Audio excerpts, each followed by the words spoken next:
نبی اکرم صلی اللہ علیہ وسلم کے صحابہ کا معمول تھا کہ جب وہ باہم ملاقات کرتے تھے تو اس وقت تک علیحدہ نہیں ہوتے تھے جب تک ایک دوسرے کو سورۃ العصر نہ سنا لیں. اس کے بعد وہ پھر سلام کرتے تھے اور اپنے اپنے راستے پر چلے جاتے. یعنی تذکیر کے لیے، یاد دہانی کے لیے، ہدایت کے جملہ مراحل کو واضح کرنے کے لیے ایک ایک لفظ میں یہ سورہ مبارکہ جو ہے واقعتاً اسی کی مثال ہے کہ سمندر کو کوزے میں بند کر دیا. ایک اعتبار سے یوں بھی کہا جا سکتا ہے کہ یہ قرآن حکیم کے مضامین کا انڈیکس ہے. قرآن میں کچھ تاریخی واقعات بیان ہوئے ہیں، کچھ ازل کی باتیں بتائی گئیں، آدم کی تخلیق کا مرحلہ بتایا گیا، آدم و ابلیس کا قصہ بیان کیا گیا، پھر بہت سے انبیاء کے حالات بیان کیے گئے، پھر ہمیں آخرت کی خبریں دی گئیں. ان سب کی طرف اشارہ ہو گیا والعصر، زمانہ گواہ ہے. ان الانسان لفی خسر الا الذین آمنوا. اب یہ ایک بہت بڑا عنوان ہے، قرآن کے مضامین کا بہت جامع عنوان. آمنو، کن کن چیزوں پر ایمان، کس انداز میں ایمان، یہ تشریح قرآن میں ملے گی آپ کو مکی صورتوں کے اندر. وعملوا الصالحات، تیسرا مضمون کیا ہے؟ اچھے اعمال، صالح اعمال.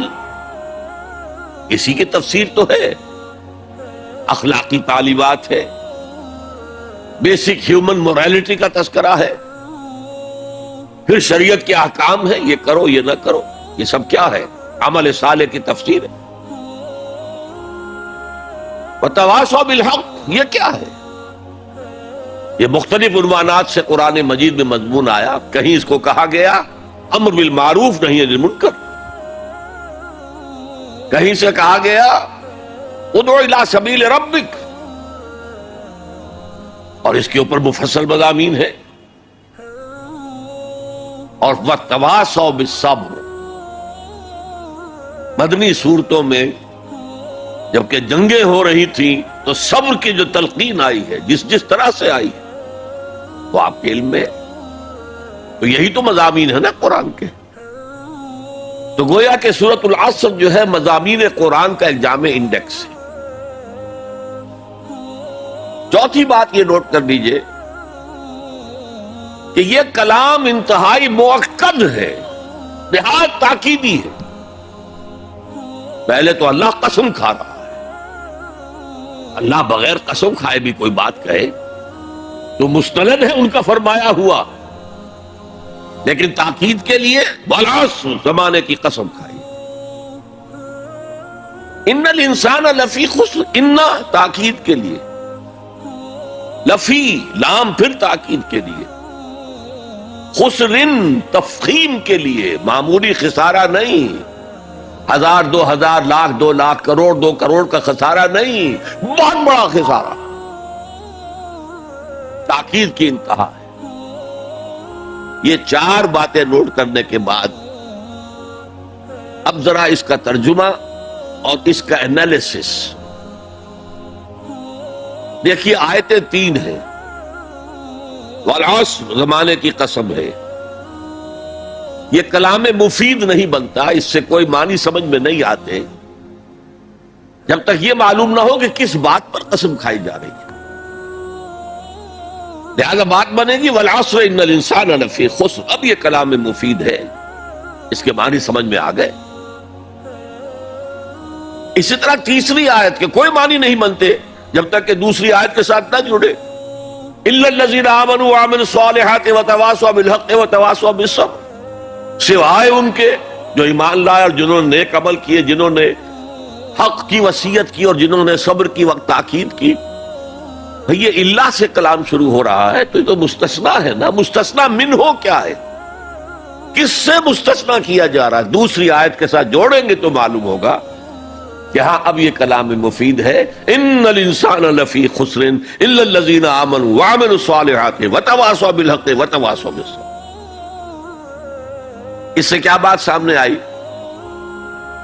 انگریزی میں جب آپ انالیسس کرتے ہیں کمپلیکس سینٹنس کا تو اس کا پرنسپل کلوز ایک ہوتا ہے.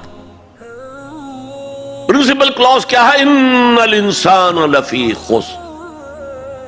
یہ اپنی جگہ ایک مکمل جملہ ہے، مکمل مفہوم کا حامل ہے.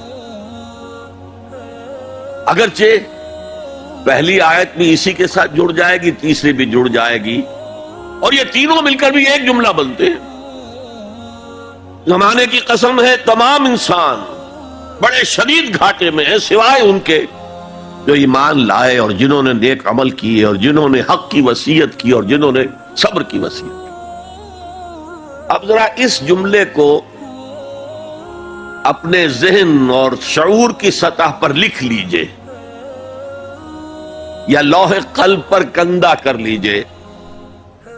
زمانے کی قسم ہے تمام انسان خسارے میں ہیں، گھاٹے میں، سوائے ان کے جو ایمان لائے اور جنہوں نے نیک عمل کیے اور جنہوں نے ایک دوسرے کو حق کی وصیت کی اور جنہوں نے صبر کی وصیت.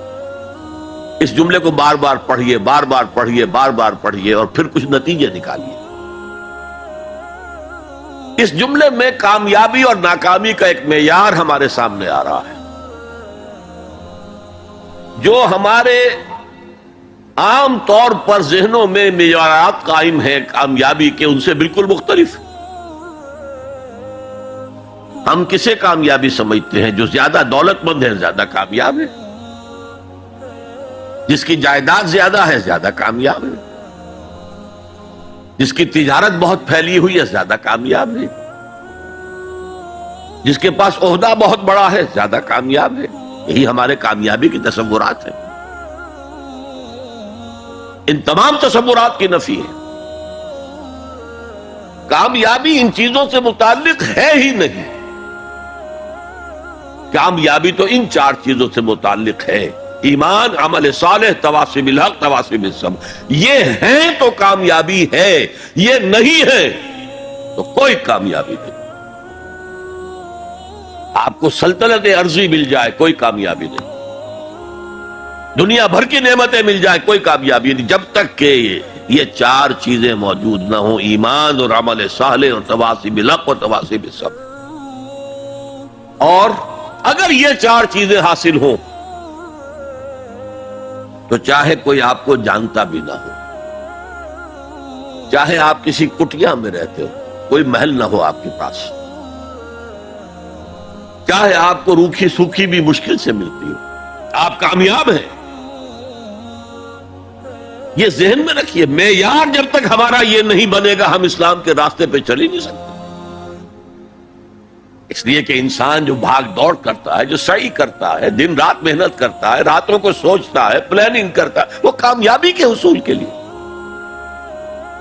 اگر کامیابی کے یہ تصورات ہیں تو انہی کے لیے بھاگ دوڑ کرے، دنیا میں گم ہو جائے گا. جیسے اقبال نے کہا کہ کافر کی یہ پہچان کے آفاق میں گم ہے اور مومن کی یہ پہچان کے گم اس میں ہے آفاق. یہ معیار ہے در حقیقت، جیسے کہ حضور نے فرمایا صلی اللہ علیہ وسلم کہ بہت سے لوگ ایسے بھی ہوتے ہیں جو اگر کسی محفل میں جانا چاہیں تو بار نہ پا سکے، انہیں اجازت ہی نہ ملے. اگر وہ کہیں رشتہ کرنا چاہیں تو کوئی انہیں رشتہ نہ دے. لیکن اللہ کی نگاہ میں ان کا وہ مقام ہوتا ہے کہ اگر وہ بھولے سے کسی بات پر قسم کھا لے تب بھی اللہ ان کی قسم کی لاج رکھتا. آپ سوچئے ابو ہریرہ کا کیا مقام تھا، ابو ذر کا کیا مقام تھا. حضور فرماتے ہیں صلی اللہ علیہ وسلم: من کان یسرہ ان ینظر الی زوج عیسیٰ فلینظر الی صاحب ابی ذر. جس شخص کو اس سے خوشی حاصل ہوتی ہو کہ حضرت عیسیٰ کا زہد اپنی آنکھوں سے دیکھے تو میرے اس ساتھی، میرے اس دوست ابو ذر کو دیکھ لے. یہ لوگ ہیں کامیاب ترین.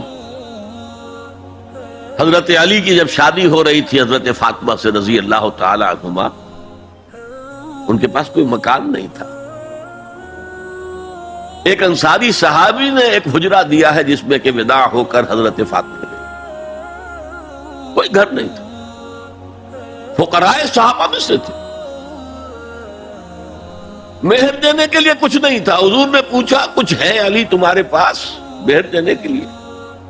اس کیا حضور کچھ نہیں میرے پاس. فرمایا تمہارے پاس وہ زرہ ہوتی تھی ایک.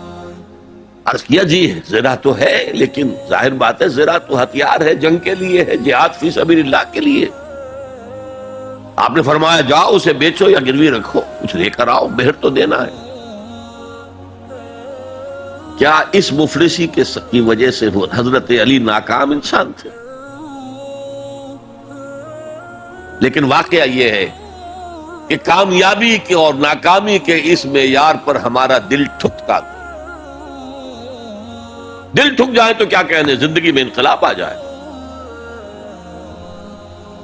میں جو بات کہہ رہا ہوں دل گواہی دے گا کہ صحیح ہے، لیکن برا نہ مانے تو میں عرض کروں گا. قرآن مجید میں ایک آیت آئی ہے کہ اے محمد جو کچھ آپ کہہ رہے ہیں صلی اللہ علیہ وسلم، کوئی بات لگتی تو ٹھیک ہے.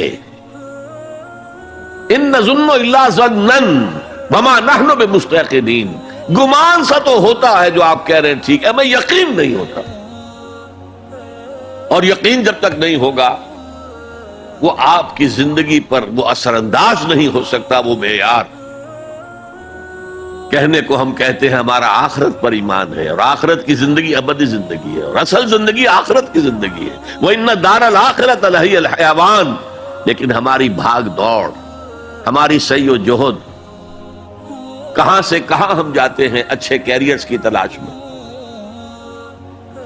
ایک ملک کے اندر بھی ادھر جاؤ ادھر جاؤ، ادھر جا کر کوئی تلاش کرو. ملک سے باہر بھی عرب ممالک میں جاؤ، یو اے ای میں جاؤ، امریکہ میں جاؤ، اور کتنی خبریں آتی، کتنے لوگ مرتے ہیں انلیگل امیگریشن کی وجہ سے. پورے جہاز ڈوب جاتے ہیں. انلیگل امیگریشن کس چیز کی تلاش میں؟ کیا اللہ یہاں رازق نہیں ہے، رزق نہیں دے سکتا؟ لیکن یہ کامیابی کی زندگی جس میں چمک ہو دمک ہو. تو اقبال کہتے ہیں کہ خرد کو خیرہ کرتی ہے، عقل کو خیرہ کرتی ہے چمک تہذیب حاضر کی. یہ صناعی مگر جھوٹے نگوں کی ریزہ کاری ہے، یہ جھوٹے رزقوں کی ریزہ کاری ہے، کوئی اس کی حقیقت ہی نہیں. تو پہلی بات زمانے کی قسم ہے، تمام انسان خسارے میں ہے، یقیناً ہے سوائے ان کے جو چار شرطیں پوری کریں. الا الذین آمنوا وعملوا الصالحات وتواصوا بالحق وتواصوا بالصبر.